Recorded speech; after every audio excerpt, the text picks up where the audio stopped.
For every opinion or belief someone may hold, there will be another party who just as strongly oppose that idea. Both sides usually claim to sit with the best arguments, the real facts, and the correct worldview, and ironically, both sides regard the other as being indoctrinated, blind to the obvious and outright stupid.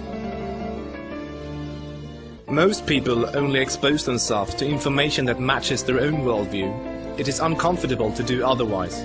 Still, we would like to give you some surprising information about Islam.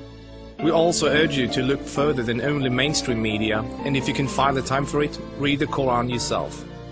To get you started, we'd like to present you 3 things you probably did not know about Islam. 1. Islam has not been hijacked. That Islam has been hijacked is what non-Muslims naturally assume, because they assume all religions are the same. The reason non-Muslims are so easily confused is that most of us don't realize the difference between the Quran and every other religious book we are familiar with.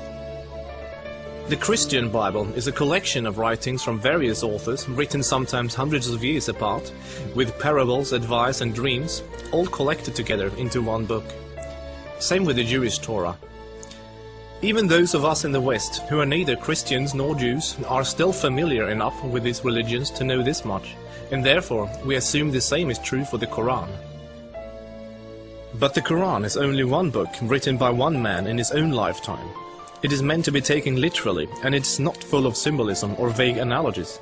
It is mostly direct commands. Of course, the Quran contains contradictory statements, just like other religious books.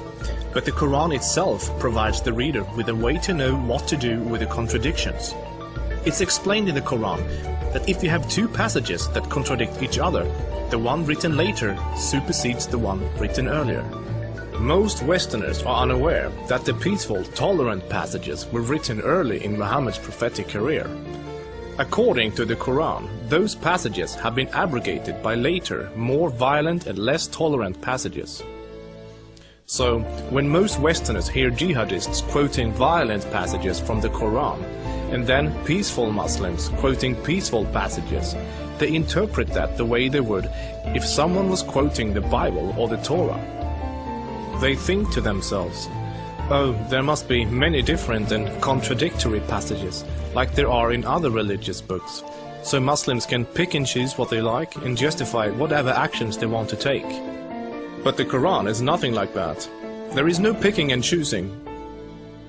It says very explicitly and in no uncertain terms that a Muslim must not alter or ignore any part of its very clear and direct message, or they will burn in a fiery torment forever.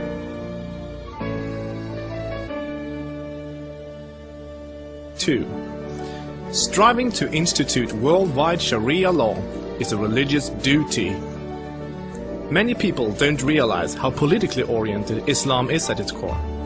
In fact, Islam is less of a religion than it is a religious ideology. It includes a mandatory and highly specific legal and political plan for the whole society, Sharia. There is no separation between the religious and the political in Islam. Rather, Islam and Sharia constitute a totalitarian means of ordering society at every level, including ritual worship, transactions and contracts, morals and manners, beliefs and punishments. In the Quran, Allah makes it clear that man-made governments, such as a democracy, and free speech, such as criticizing the Quran, are abominations and must be eliminated. The modern expression creeping Sharia is used to describe the slow, deliberate and methodical advance of Islamic law in non-Muslim countries.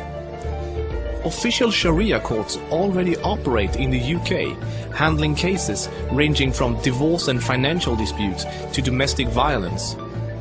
Attempts to introduce Sharia in the legal system in Germany, Sweden and other European countries are ongoing.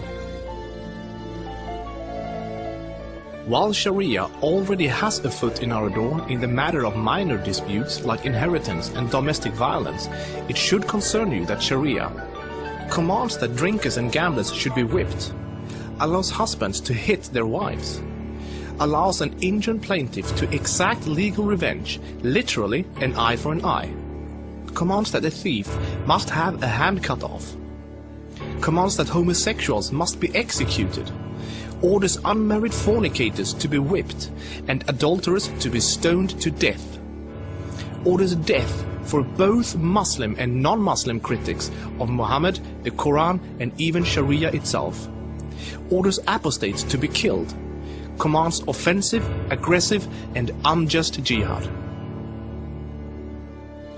As written in the Quran, Sharia is the law of Allah.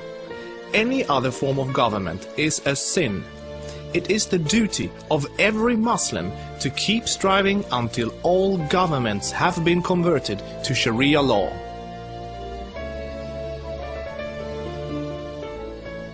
Three, Muslims are allowed to deceive non-Muslims if it helps Islam. For non-Muslims, this principle, called taqiyya, is another surprising concept of Islam. While most other religions speak highly of truthfulness, the Quran instructs Muslims to lie to non-Muslims about their beliefs and their political ambitions to protect and spread Islam. There are many examples of today's Islamic leaders saying one thing in English for the Western press and then saying something entirely different to their own followers in Arabic a few days later.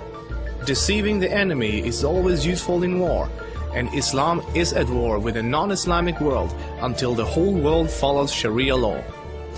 All non-Muslims living in non-Islamic states are therefore enemies. So deceiving Westerners is totally acceptable, even encouraged, if it can forward the goals of the spread of Islam.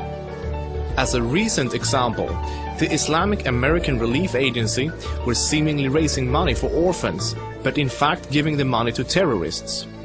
They deceived good-hearted Western infidels into giving money to organizations that were actively killing Western infidels.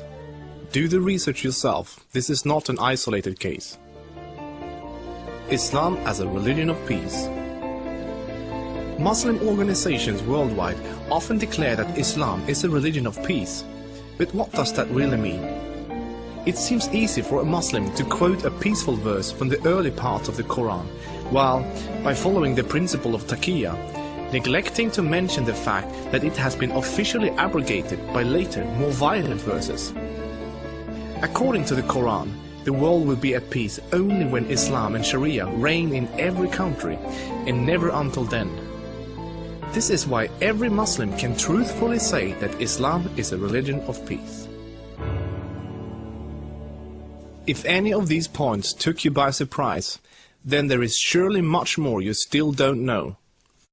This subject will affect you in the near future, so take the chance to inform yourself now before it does.